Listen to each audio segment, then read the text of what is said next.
Hi, what do you do if a man makes a date with you and then doesn't follow through? So a day or two before the date, you don't even know if he's going to happen, if the date's going to happen. You don't want to push, you don't want to lead, but you also don't want to have a big hole in your calendar on Saturday night and have him not show up and everybody forgets. No. So what do? So remember, circular dating is a big deal, right? So you're dating several guys, you have a calendar, and let's say now you're down to two guys, or maybe one guy, and you got a date booked for Saturday night or a first meet on a Friday night. What you want to do is what I call Plan B. You want to make sure that when you have a date with somebody you don't know well, that you have a backup plan. You have a great movie you want to watch on TV. You're going to wash your hair. You're going to clean the entire office in your home. Or you're going to go out with your girlfriends. You're going to go over to a girlfriend's house. Or you're going to do another event. You're going to go to a game night somewhere in town. You're going to go to an art gallery. You're going to go out for dinner. Make a plan B, but make sure it's something that you know you're going to enjoy based on what it is you enjoy. So Plan B is crucial, knowing that there are other men than the one that has the date in your mind, no matter what you feel about him. Your intense feelings for him have nothing to do with this. Really. Dating is not a game in the sense of, oh, it's play, but it is a series of events. It's all about walking the bridge to your happiness. It's all about a process. That's it. Dating is a process. And it just means there are ups and downs and things happen. And you live in a community. Dating the perfect man for you might take more than a day. But I do believe that the vibes that you radiate during the day will be kind of like a frequency that is kind of sent out to your entire world. The closeness, the farness, and that men will react to that. In a big room or a big party, a man perhaps can feel your vibe and will be drawn towards you. He'll get a look at you out of the corner of his eye. You are just being you. You are not leaning forward trying to do anything or talk to anybody. You're just responding and feeling in your own body, in your own skin. And he'll see you. He'll pick up your vibe. He will feel compelled to walk to you. Same thing with dating. Same thing that happens on online dating. You must believe, or at least go for the idea that it's possible, that a guy can be pulled towards you. Even if he's just swiping across your picture, that he can feel a vibe from that photo, that he can feel something. And certainly on a first date or a call or a Zoom call, he can feel something. And what we want to do is make the right guys, the guys that we want, feel that for us. So feeling mostly yourself, feeling as much yourself, forget the word authenticity, we'll talk about that later, but as much yourself as you possibly can so that you feel down in your body and kind of rooted, like the tree I talk about. Feeling that you're just steady within yourself and that you feel like that you're enjoying the moment and it's just radiating from you, not being pushed out of you.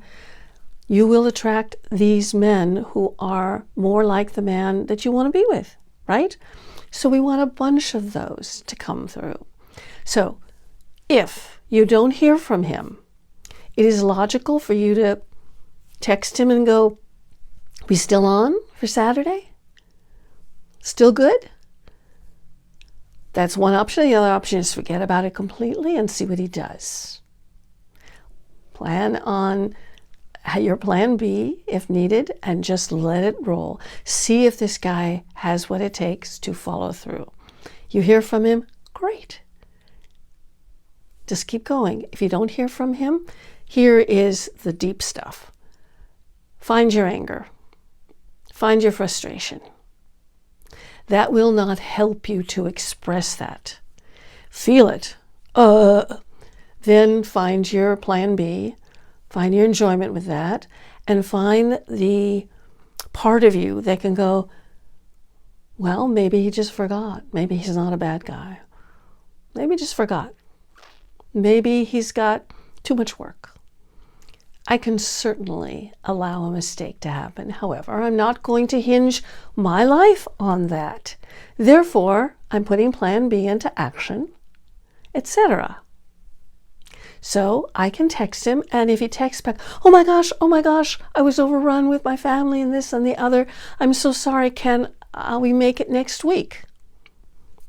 Well, maybe he just made a mistake. Can you get over that? Can you give him some leeway? You can if he's not the only guy in your life. You'll find that you'll be much cooler and easier and like, okay.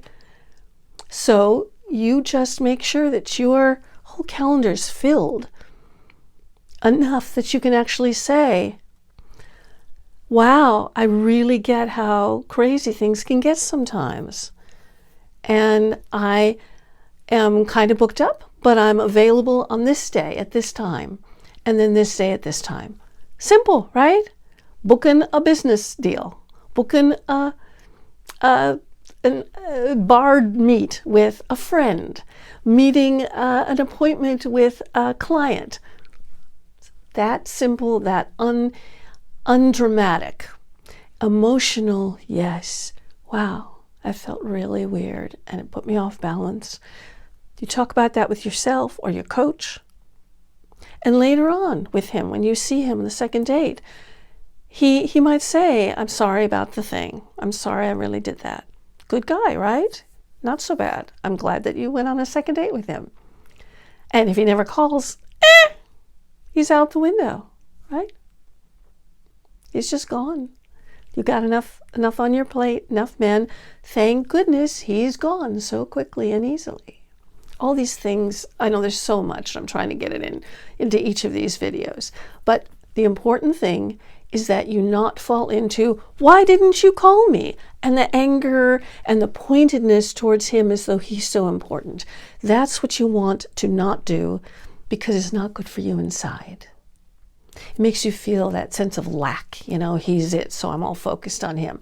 We want to take that focus off of him, okay? So, circular dating, if he hasn't called until the last minute, you certainly may text him with a little emoji and say, we still on? See what happens. Forgive if he seems to be okay. Make a date that's planned in your schedule. Fill it in with other things. And if on that date he says, I'm really sorry, you say, yeah, I felt kind of thrown. I felt off balance. Tell the truth. I felt off balance. I felt angry and upset and all kinds of things. And then I realized that, I like you and maybe you're a good guy. Tell him the truth. That will be the charm, and you'll be able to see if he really is a good guy or not. So, more videos of more of this, please write in the comments so I know exactly what to say to you instead of trying to get the whole thing into one little video.